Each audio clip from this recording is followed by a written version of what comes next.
오늘 우리는 미가서 말씀을 읽었습니다. 미가서 6장 1절부터 8절까지의 말씀을 오늘 우리에게 주셨는데요, 이 말씀을 통해서 오늘 설교의 제목은 얘기 좀 하자시는 하나님이라는 제목으로 말씀을 나누려고 합니다. 하나님이 좀 얘기 좀 하재요. 얘기 좀 하자라고 사람들을 부르십니다. 오늘 그 말씀을 읽을 겁니다. 오늘 우리가 읽은 미가서는 선지서고요. 그리고 유명한 말씀들이 좀 있습니다. 다른 선지서 나훔 이런 거, 바로 미가서 옆에 나훔 있는데, 여러분들 나훔으로 설교 들어본 적이 거의 없으시죠? 저도 나훔으로 설교해 본 적은 없는 것 같아요. 12개나 되는 작은 선지서들이 있는데 미가서는 그래도 그렇게 작은 선지서는 아니고, 그리고 꽤나 많은 사람들이 잘 알고 있는 선지자가 미가입니다. 미가는 이사야와 동시대 사람입니다. 이사야가 히스기야 때 유명하죠. 66장이나 되는 그 아주 거대한 예언서를 썼고요. 또 이사야가 살아가는 동안에도 히스기야 왕 앞에서 뭔가를 말할 수 있는 그런 선지자였고, 아마 예루살렘이 이사야는 꽤나 사랑했던 그런 사람이 이사야입니다. 하지만 미가는 좀 달라요.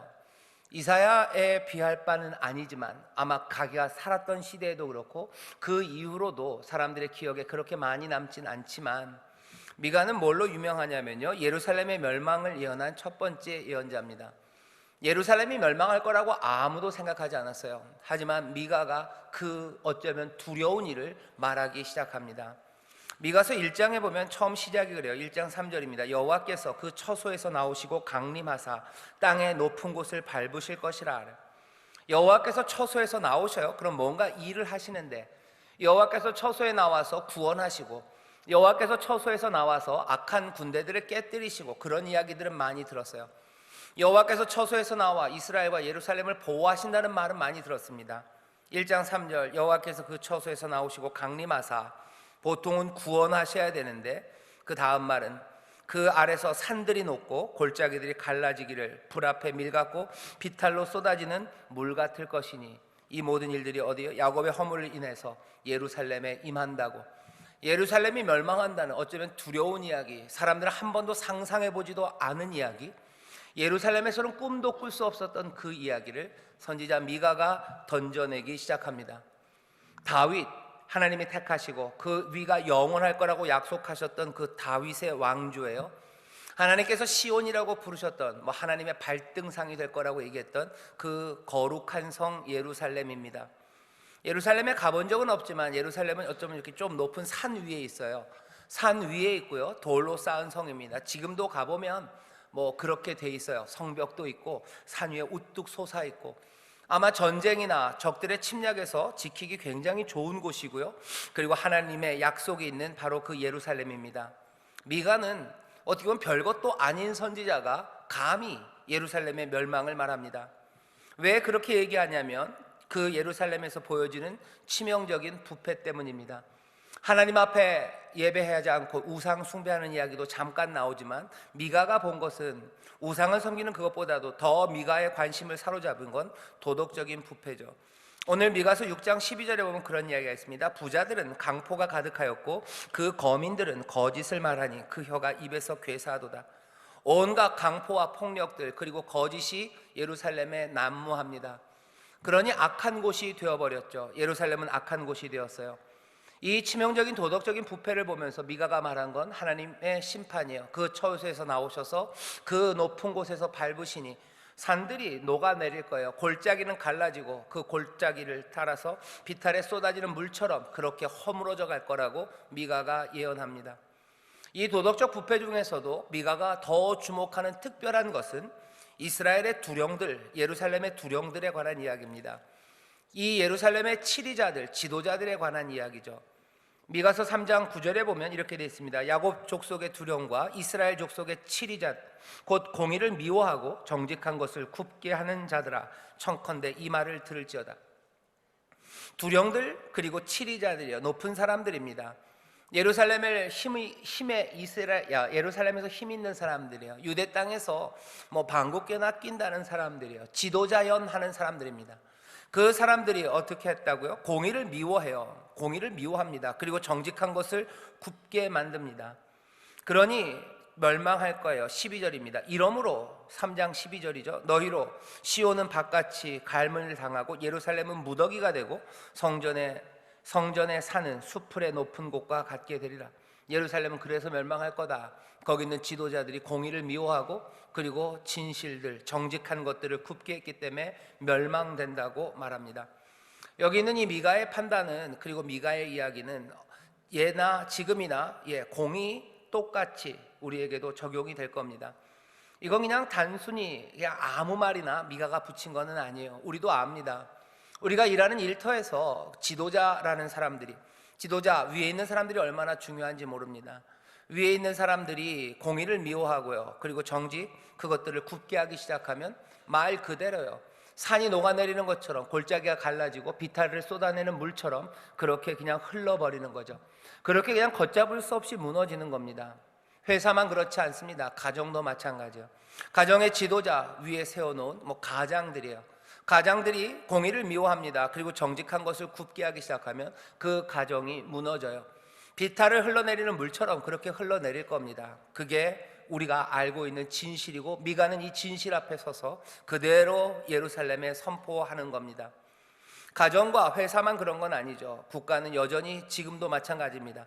예루살렘의 두령과 지도자들이 그들이 공의를 미워하고 정직한 것을 굽게 했을 때, 미가가 말한 것처럼 산이 녹아내리고 비탈길을 흘러내리는 그 물처럼 예루살렘이 멸망하고 그냥 숲을 가득한 황폐한 곳이 될 거라는 그 말 그대로, 어떤 나라든지 그 나라의 지도자들이 공의를 미워하고 정직한 것을 굽게 하기 시작하면 그것들은 무너지고 흘러내릴 수밖에 없습니다.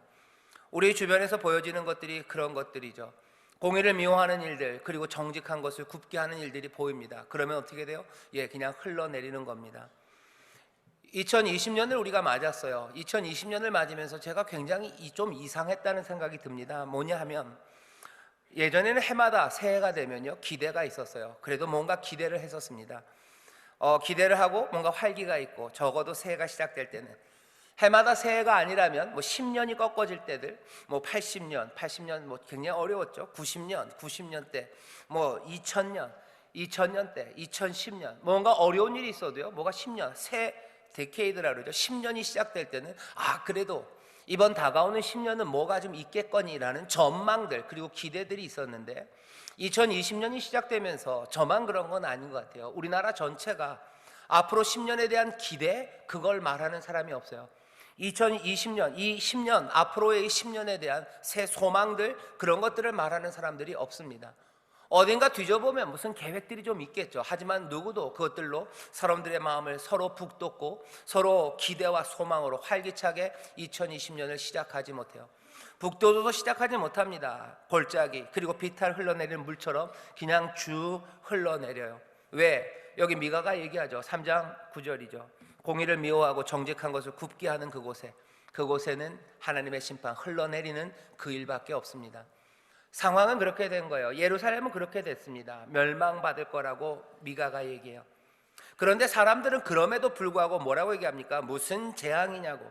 3장 11절입니다. 그 두령은 뇌물을 위하여 재판하고 그 제사장은 삭슬 위하여 교훈하며 그 선지자는 돈을 위하여 점치면서 오히려 여호와를 의뢰하여 이르기를, 여호와께서 우리 중에 계시지 아니하냐, 재앙이 우리에게 임하지 아니하리라 하는도다. 우리가 하나님 믿으니까 별일 없을 거라고 말하는 거예요. 괜찮을 거다고. 그게 뭔 말이냐고. 2장 6절입니다. 그럴 리 없다고. 그들이 말하기를 너희는 예언하지 말라. 그런 말 하지 말라. 이것은 예언할 것이 아니오늘 욕하는 말을 그치지 아니한다 하는도다. 너 그런 말 하지 말아라. 그럴 리 없다고 말한다는 거예요. 하나님이 우리랑 같이 계시는데 별일 없을 거다라고 얘기하는 거죠. 멸망은 분명한데도 사람들은 별일 없을 거라고, 재앙이 아닐 거라고 그렇게 말합니다. 거기에 대해서 하나님의 대답이에요. 하나님은 분노하셔요. 내가 진노와 분한으로 벌하고야 말리라. 멸망한다는 이야기를 들었을 때 뭔가 미안해하고 뭔가 돌아서고 그러면 뭔가 회복의 길을 열 텐데, 그러지 않아요. 괜찮다고, 뭐가 그렇다고, 우리가 잘못한 게 뭐 있냐고, 잘못한 게 있다면 하나님이 잘못한 거지라고 말합니다. 거기에 대한 하나님의 대답은 우리가 읽은 6장 1절에 바로 앞에 있는 5장 15절이에요. 하나님이 이렇게 얘기하신대요. 내가 또 진노와 분한으로 청종치 아니한 나라에 갚으리라. 내가 말해도 듣지를 않네. 미가야, 네가 말해도 듣지를 않는구나. 듣지도 않고 그런 말 하지 말라고 하는구나. 그러니 뭐요? 진노와 분한입니다. 하나님 화나셨대요. 내가 화나고 노여움이 북받치시는 거, 욱하시는 거죠. 언제 멸망시킨다는 말이, 멸망한다는 이야기가 즐겁게 하신 이야기 아니에요. 그런데도 불구하고 어렵게 이 이야기를 전했지만 사람들은 아니라고, 그럴 리 없다고 그럽니다. 그러니 하나님은 말하시는 거예요. 진노와 분한으로 내가 벌하고야 말겠다고 대답을 하셔요. 화가 나시고 노여움이 지금 북받쳐 있습니다. 오늘 우리가 읽은 미가서 6장은요 그 뒤의 이야기예요. 하나님은 심판하시겠대요. 이젠 감정이 실린 거예요. 잘못했으니, 약속을 어겼으니 벌 주겠다라는, 어쩌면 그냥 순리대로 따라온 이야기예요. 순리대로 그 이야기 하시는 것도 하나님 별로 마음이 내키지는 않으셨어요. 그래도 그 이야기를 하셨는데 사람들은 그것들을 받아들이면서 마음에 찔리고 그리고 슬퍼하고 그것 때문에 다시 회복의 길을 찾는 게 아니라 그럴 리가 없다고 얘기합니다. 하나님은 거기에 대해서 분노하셔요. 진노, 내가 진노와 분한으로 벌하고야 말리라 라고 얘기하셔요. 그리고 6장입니다. 6장의 말씀을 보면요 5장 15절에서는 분명히 하나님의 분노가 있어요. 그냥 잘못해서 벌 주는 것, 그거보다 훨씬 더 감정적인 이야기입니다. 여기에 대해서 뻔뻔함이에요. 여기에 대해서 무지함입니다. 그리고 이 이야기에 귀 기울이지 않아요. 듣지 않습니다. 하나님은 분노는 점점 더, 그리고 노여움은 점점 더 북받쳐 오르시는데 이 분노 속에서 오늘 6장 말씀을 보면 망설임이 보여요. 그리고 슬픔이 스며 있습니다. 오늘 설교의 제목이 얘기 좀 하자 하는 거예요. 분노는 치밀어 올랐지만 하나님이 얘기하시는 거예요. 얘기 좀 하자. 분노가 치밀어 올랐으면, 아니면 원래 잘못했을 때 그냥 원래 일정대로 멸망시키시면 돼요. 사람들에게 그렇게 얘기했는데도 사람들이 계속해서 아니라고, 그럴 리가 없다고 그랬을 때 분노와 그리고 그 마음에 노여움이 북받치셨으면 거기서 끝내시면 돼요. 근데 이제 뭐라 그러신 거예요? 얘기 좀 하자라고 부르시는 거예요. 얘기 좀 하자. 너 좀 얘기 좀 하자. 좀 들어봐라. 오늘 우리 본문 6장에서 우리가 들려지고 그리고 보여지는 것은 하나님의 망설임입니다. 그리고 슬픔이 거기에 들어가 있어요. 1절 2절에서 뭐라고 얘기하는지 보세요. 너희는 좀 들어봐라. 너희는 여호와의 말씀을 들을지어다. 내게 이르시기를, 미가가 말합니다. 하나님이 뭐라고 그러셨어요? 너는 일어나서 산 앞에서 쟁변하여 작은 산으로 내 목소리를 듣게 하라. 산들을 좀 부르래요. 산들을 좀 다 불러라. 여호와께서 쟁변하신다. 여호와가 하실 말이 있대요. 산들 다 불러라. 이스라엘, 예루살렘 너희들 다 와라. 좀 얘기 좀 하자. 얘기 좀 하는데 누굴 불러요? 지금 산들을 부릅니다. 산들과 작은 산들, 산들과 언덕들 너희가 오래요. 왜? 배심원이 필요한 거죠. 좀 판단해 보자는 거예요. 내가 뭘 잘못했는지, 네가 뭘 잘못했는지, 어찌해야 되는지 좀 얘기 좀 해보자. 왜 내가 말하는데도 듣지 않고 가냐는 거예요. 너희들 이렇게 해서 잘못됐다 그러면 왔어야 되는 거 아니냐? 근데 그냥 가버려요. 가버리는 것 때문에 화는 더 나지만 그래도 그냥 끝내버릴 수는 없습니다. 그러니 좀 오라고 부르시는 거예요. 오라, 우리가 변론하자 얘기하는 거예요. 얘기 좀 해보자. 왜 그러시는 거예요? 우리는 압니다. 은혜죠. 하지만 그 은혜는 슬픈 은혜입니다. 거기에는 망설임이에요. 슬픔이에요. 아픔이에요. 거기에는 상처입니다. 그리고 우리를 부르는 호소예요. 우리를 부르는 부르심이 그냥 얘들아 놀자고 부르시는 게 아니에요. 이건 간절한 호소입니다. 내 은혜가 뭐가 잘못된 건 아닐까라는, 어쩌면 그 의문까지도 보여요. 이게 뭘까 싶은, 지금 하나님 당혹스러우신 거예요. 분노와 노여움은 북받쳐 오르지만 이게 뭔가 싶은 거죠. 와서 얘기해보자. 산들 그리고 작은 언덕들 너희들 다 오래요. 왜 하필 산과 언덕입니까? 보통은 뭐 천지를 불러요. 하늘은 와서 들어라. 땅이여 귀를 기울이라. 이사야서 1장에서는 그러죠. 근데 미가에서는 산들을 불러요. 작은 산들, 언덕들을 부릅니다. 왜? 산과 언덕들은 오랫동안 거기 있었어요. 하나님이 이 사람들 이스라엘과 언약을 맺을 때 거기에 있었어요. 신의 산 거기 있었습니다. 다윗이 그 위에 앉을 때 그 산과 언덕들이 거기에 있었어요. 하나님이 이 백성들에게 약속을 주실 때 있었던 것들이 산과 그 언덕들입니다. 아무것도 잘한 것 없고 부족하고 별것 아닌 이들에게 하나님께서 어떻게 은혜의 약속을 주셨는지 산과 들, 그 언덕들은 거기서 보아왔어요. 약속을 맺은 것만 봤는데 아니죠. 하나님께서 이들에게 어떻게 복 주셨는지 산과 언덕들은 다 보았습니다. 시를 따라 늦은 비와 이른 비를 내리시는 거, 이 산과 언덕들은 보았어요. 때를 따라 하나님께서 포도나무 열매가 맺게 하시고 무화과 열매가 맺게 하시고 그 양들이 먹을 풀들을 내는 것들을 이 산과 언덕은 보았습니다. 은혜가 이들의 삶 가운데 얼마나 충만했는지 산과 언덕은 보았어요. 하나님의 약속만 본 거 아니에요. 하나님의 돌보심만 본 거 아니에요. 이 산과 언덕은 또 뭘 봅니까? 이 이스라엘이, 이 유대가, 이 예루살렘이 하나님 앞에 얼마나 허망하게 살았는지, 이들이 행한 악이 무엇인지 산과 언덕들은 몽땅 다 보았습니다. 어떻게 부자들이 강포를 행했는지, 어떻게 그 거민들은 거짓을 말하며 그 혀가 괴사했는지, 어떻게 그 지도자들과 두령들은 그 공의를 미워하고 그리고 그 모든 정직한 것들을 다 굽게 만들었는지 산과 언덕들은 다 보았다는 거죠. 그러니 부르시는 거예요. 배심원으로 부르, 산들 좀 와라, 언덕 좀 와라, 니들이 좀 보고 판단해봐라. 내 은혜를 몽땅 다 보지 않았냐? 너희들 이들이 어떻게 살았는지 보지 않았냐? 배심원들을 하나님이 지금 부르시는 거예요. 얘기 좀 하자, 얘기 좀 하자는 거죠. 그냥 끝내실 수 있어요. 근데 아니요, 얘기 좀 하자고 부르셔요. 얘기 좀 하자고 불러놓으시더니 갑갑한 마음에 그 노여움은 답답함이 되시는 거예요. 그 노여움은 상처가 되신 거예요. 그 노여움은 이제 세상을 향해서 호소하기 시작하는 겁니다. 그리고 뭐라고 그러세요? 3절입니다.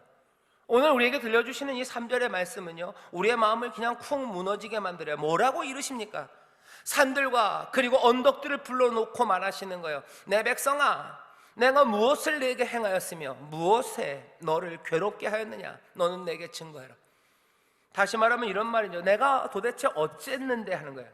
내가 뭘 그렇게 너희를 괴롭게 했는데, 내가 뭘 그렇게 너희를 힘들게 했는데, 내가 행한 건 은혜인 것 같은데, 내가 행한 건 사랑인 것 같은데, 내가 너희에게 줄 수 있는 모든 것들을 아무 자격이 없는 사람들에게 주었는데 내가 그렇게 뭘 잘못한 거냐? 내 길이, 내가 너에게 이렇게 살아라고 하는 그것들이 그렇게 짐이 되었더냐 하는 거예요. 정말 그랬냐? 와서 좀 얘기해보라는 거죠. 내가 그렇게 부담이 되었니? 물으시면서 그리고 얘기하셔요. 내가 한 일은 이런 건데, 한 일은 뭐예요? 애굽에서 이들을 구속한 일입니다. 내가 너를 애굽 땅에서 인도하여 내어 종로로 타는 집에서 속량하였고, 내가 속량했어요. 너희가 값을 치른 거 아니고 내가 불러내지 않았냐? 모세와 아론 그리고 미리암을 통해서 너희들 인도하지 않았냐? 너희들 건져내고 내가 인도했고, 그 다음은 뭐예요? 너 그 왕들 발락이 나옵니다. 내가 너 모압 왕 발락에 꾀한 것과 부올의 아들 발람이 그에게 대답한 것을 추억하며 시딤에서부터 길갈까지의 일을 추억하라. 그리하면 나 여호와의 의롭게 행한 것을 알리라.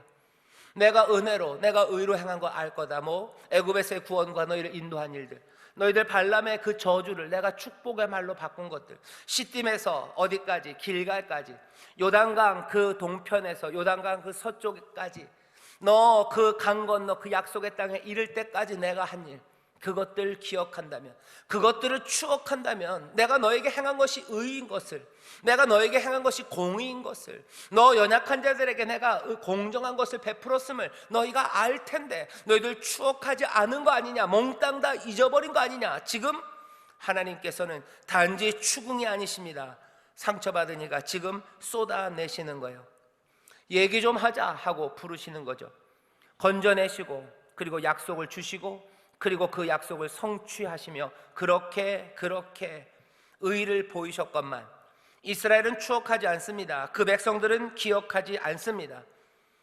이것들을 추억하고 기억했다면 하나님의 길을 따르는 거 포기하지 않았을 건데, 하나님의 길을 따르는 거 포기하지 않았다면 예루살렘에는 샬롬, 그 샬롬이 가득했을 텐데 하나님의 가슴 아픈 후회예요. 그리고 이게 뭐냐는 거죠.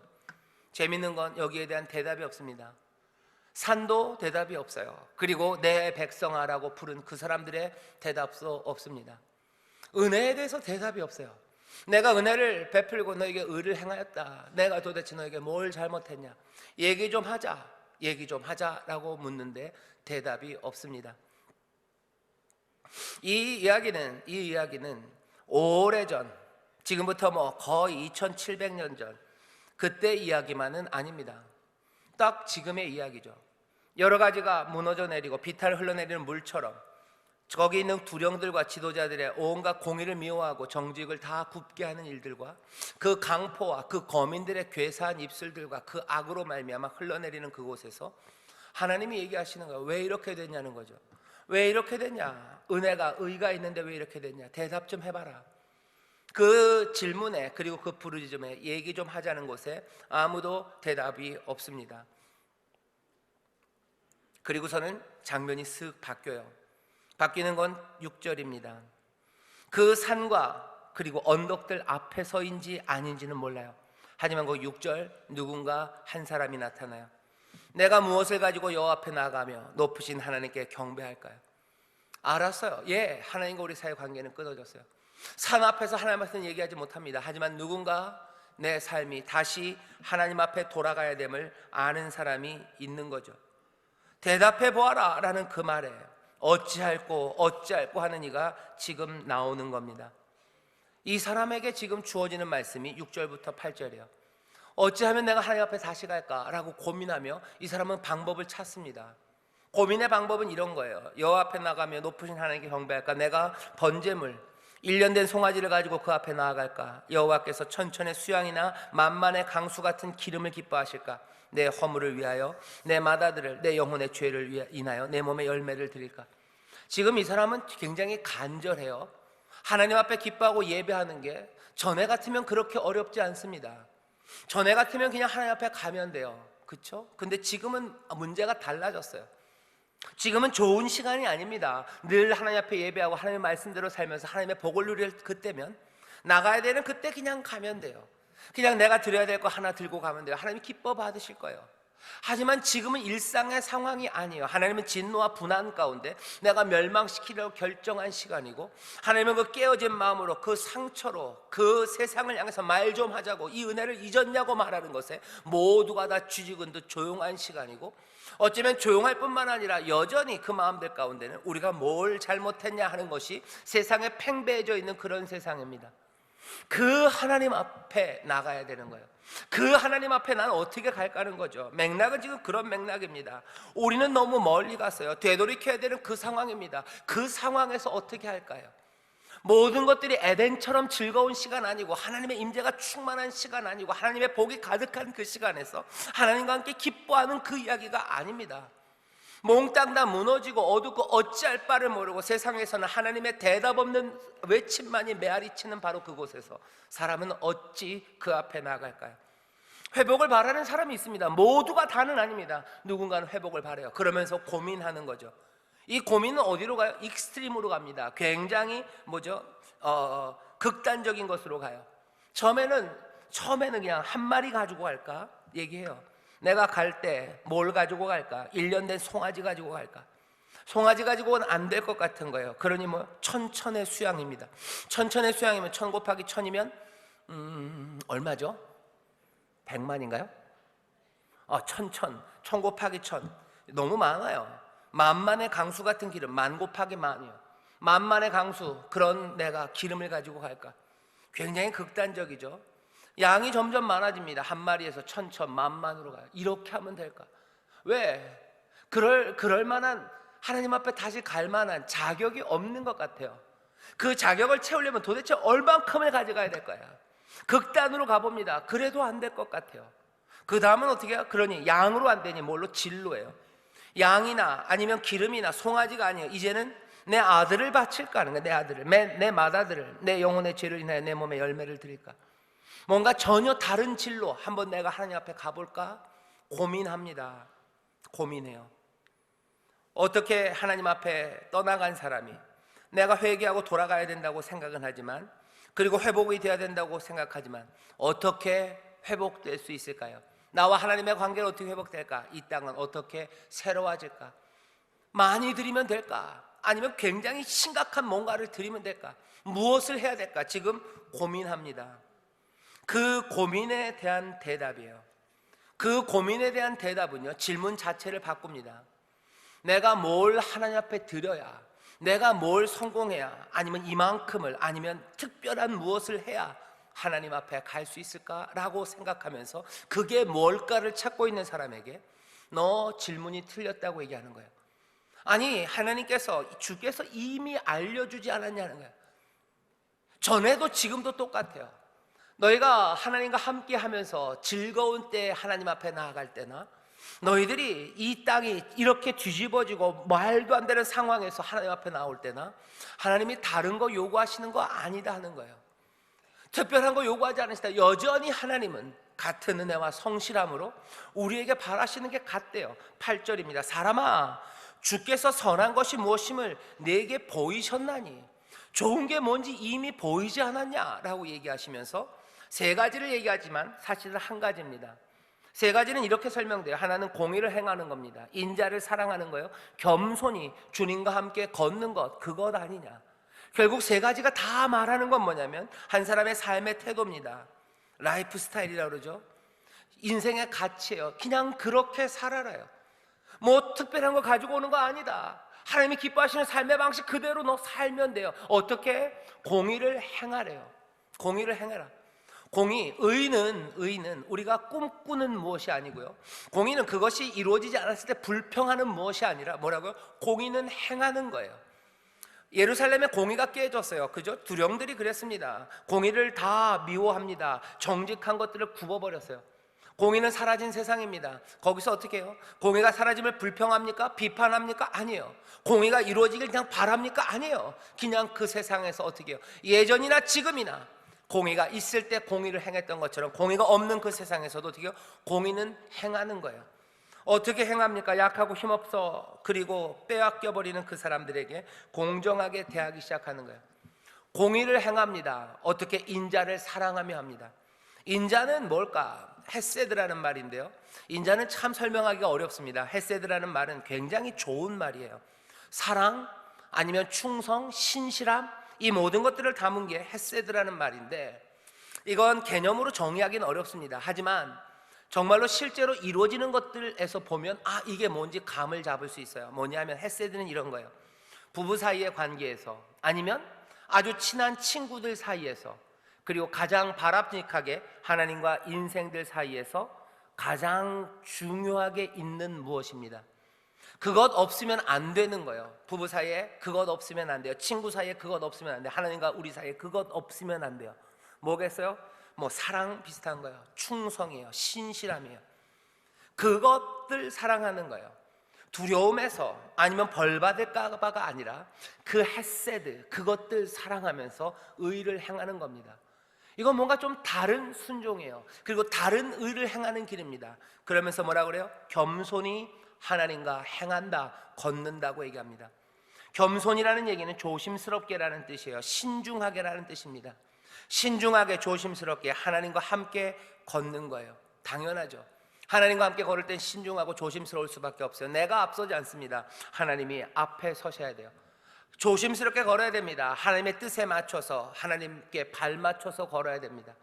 공의를 행할 때 인자를 사랑하며 합니다. 그리고 하나님과 함께 겸손히 신중하게 조심스럽게 그렇게 살아가요.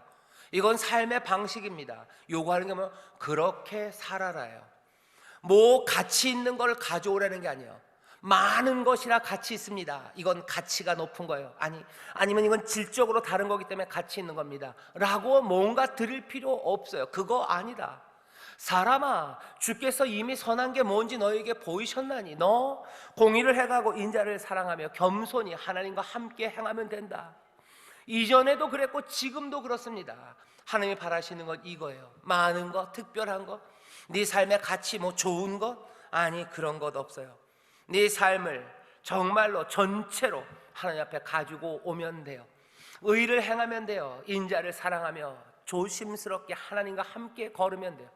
거기에서 뭐가 이루어집니까? 그런 얘기는 없어요. 그렇게 되면 소 500마리가 생깁니까? 그거 하나님 앞에 아니 그런 얘기 없어요. 그러면 만만의 강수와 같은 기름이 생깁니까? 아니 그런 이야기도 없어요.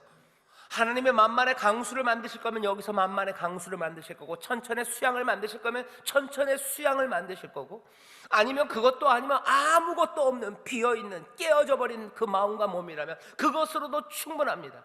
공의를 행하며 인자를 사랑하며 겸손히 주와 함께 걸은 거, 그거면 되는 거예요. 그러면 하나님이 기뻐하시고 하나님이 구하시고 하나님이 받으신대요. 그러면 된다고 전부터 말했다고. 그러니 그 삶으로 나오라고 지금 우리에게 얘기하십니다. 여러분들 이 말씀을 마음에 받으시기를 주의 이름으로 축원합니다. 이 말씀을 받는다면 어떻게 돼요? 뭘 해야 될지에 대해서 고민하지 마셔요. 멸망의 세상, 뭐든지 비탈길을 흘러내리는 물 같은 세상, 여기서 도대체 하나님께서 그 가슴 아파하시고 우리를 부르시는데 도대체 우리는 어떻게 그 앞에 다시 갈까? 어떻게 다시 하나님 함께 기쁜가? 하나님 주시는 복을 누리며 살까? 그 일을 위해서 여러분들 고민하지 마셔요. 뭘 해야 될지에 대해서 찾으려고 애쓰지 마셔요. 얼마나 뭘 해야 될까 그것들 찾느라고 염려하지 마셔요. 왜? 지금 말씀이 그거예요. 천천의 수양과 만만의 강수 같은 길은 그런 거 아니래요. 그런 거 필요 없다는 거죠. 그런 거 필요 없다. 뭐 하면 돼요? 이전부터 말씀하셨던 그대로 공의를 행하고 그리고 인자를 사랑하며 너 겸손히 여호와와 함께 걷기만 하면 돼요. 다른 염려하지 마시고 하나님 앞에서 우리가 해야 되고 우리에게 요구하시는 이 일을 여러분들 하나하나 해나가시기를 주의 이름으로 축원합니다. 사람들이 그래요. 이런 세상에서 우리가 뭘 해야 되지 않을까 얘기합니다. 알려드릴게요. 뭘 해야 될 필요 없어요. 여기 이미 선한 것 보이셨어요. 공의를 행하고 인자를 사랑하며 겸손히 여호와와 함께 걸으세요.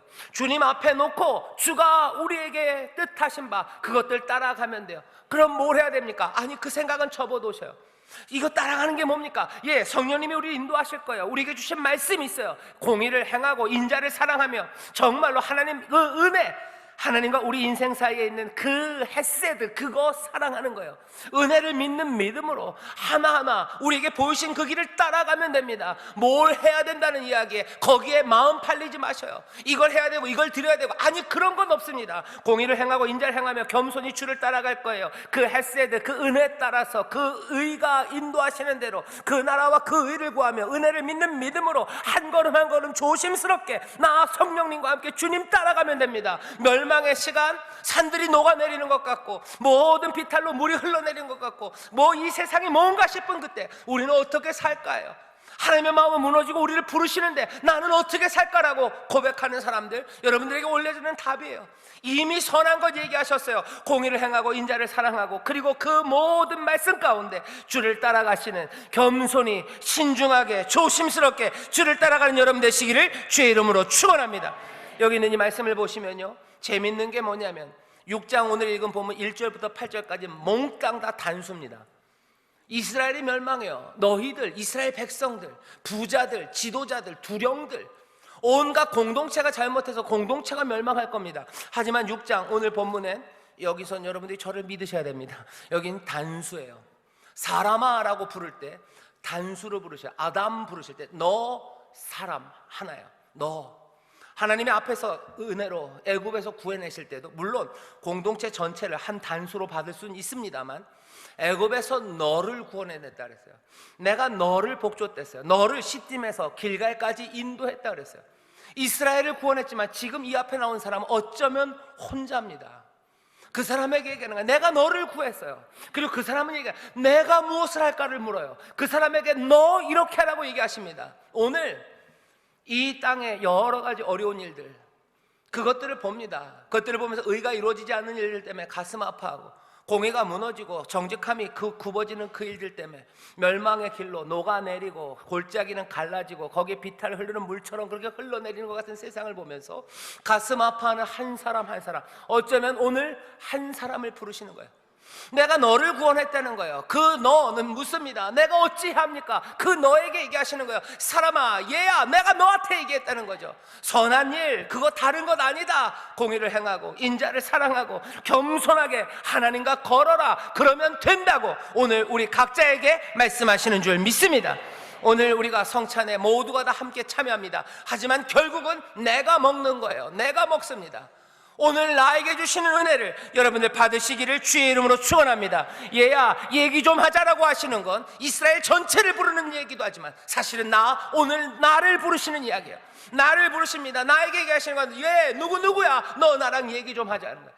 이 세상을 보면 너 어떻게 생각하니? 내 이 분노와 이 가슴 아픔과 슬픔에 너 뭐라고 대답할 거니? 라고 물으시는 거예요. 우리는 어떡합니까? 그 얘기 좀 하자는 도전의 말씀 그 슬픔과 그리고 그 은혜로 찢긴 그 몸 앞에서 우리는 어떻게 대답합니까? 우리는 감사함으로 받아들이는 거예요. 은혜로 받아들입니다. 그리고 그 약속을 우리는 기쁨으로 영접하는 줄 믿습니다. 하나님 말씀을 주시니 내 삶에 선한 것을 주시니 진리를 주시니 생명의 길을 주시니 여러분들 믿음으로 받으시기를 주의 이름으로 축원합니다. 이 성찬에 참여하는 이들 이 미가서의 이 말씀을 생명으로 받으시기를 주의 이름으로 축원합니다. 당신을 향한 너를 향한 말씀이요 영접하십시오. 두렵고 떨림으로 영접하십시오. 기대와 소망으로 영접하십시오. 그리고 하나님과 함께 새롭게 걷기 시작하는 하나님의 사람들 되시기를 주의 이름으로 축원합니다. 세상의 모든 것들에도 불구하고 나를 인도하시고 살리신 그 은혜가 오늘 또 나를 부르시니 여러분들 기쁨으로 이 부르심을 영접하시고, 여러분들 이 약속을 영접하시고, 이 약속과 이 떡의 생명에 합당하게 살아가는 여러분 되시기를 주의 이름으로 축원합니다. 의를 행하며 그리고 인자를 사랑하며 그 겸손히 주와 함께 걷는 그 길, 그 삶에 필요한 모든 능력과 힘을 오늘 이 시간 이 성찬을 통하여 우리에게 주시는 줄 믿습니다. 기쁨과 기대로 영접하셔서 여러분들 복된 삶을 누리며 또한 나누는 귀한 삶 되시기를 주의 이름으로 축원합니다. 기도하겠습니다. 하나님 감사합니다. 이 험하고 무너져가는 세상 가운데서 어찌 살까? 아버지 마음의 억울함과 여러 가지 질문들과 아버지 슬픔이 있으나 여기 더 많이 깨어지고 아버지 더 많이 분노하시는 하나님, 그 주님을 만납니다. 주여, 오늘 이 떡을 먹고 이 잔을 마시는 모든 하나님의 사람들, 예수 그리스도를 통하여 우리에게 주시는, 전하시는 그 은혜와 그 말씀을 영접하게 하시고 예수 그리스도를 통하여 우리에게 보이시는 그 생명과 진리의 길을 또 마음에 영접하게 하여 주시옵소서. 아버지 방황하지 말게 하시고 이미 보이셨던 그 생명의 길을, 주가 기뻐하시는 그 복된 삶을 아버지 다시 한번 붙잡게 하여 주실 줄 믿습니다. 그 삶을 살아갈 수 있는 모든 힘과 용기를 오늘 우리에게 선물로 주시는 줄 믿습니다. 두려움과 떨림으로 아버지 하나님 또한 감사와 감격으로 아버지 기대와 소망으로 이 성찬에 참여하오니 주여, 이 성찬에 참여하는 이들 오늘 주신 이 말씀을 영접하게 하셔서 두려움 없이 생명의 길을 걷는 하나님의 사람들 되게 하여 주옵소서. 그리 걸어가기 시작할 때 하나님의 약속의 말씀이 오니 하나님의 선하신 뜻이 이루어질 줄 믿습니다. 모든 것들이 합력하여 선을 이루게 하실 줄 믿습니다. 하나님의 영광과 그리스도 놀라운 구원이 나타날 줄 믿사오니 우리로 이 기적을 누리게 하여 주옵소서. 감사드리며 예수님 이름으로 축복하며 기도하옵나이다. 아멘.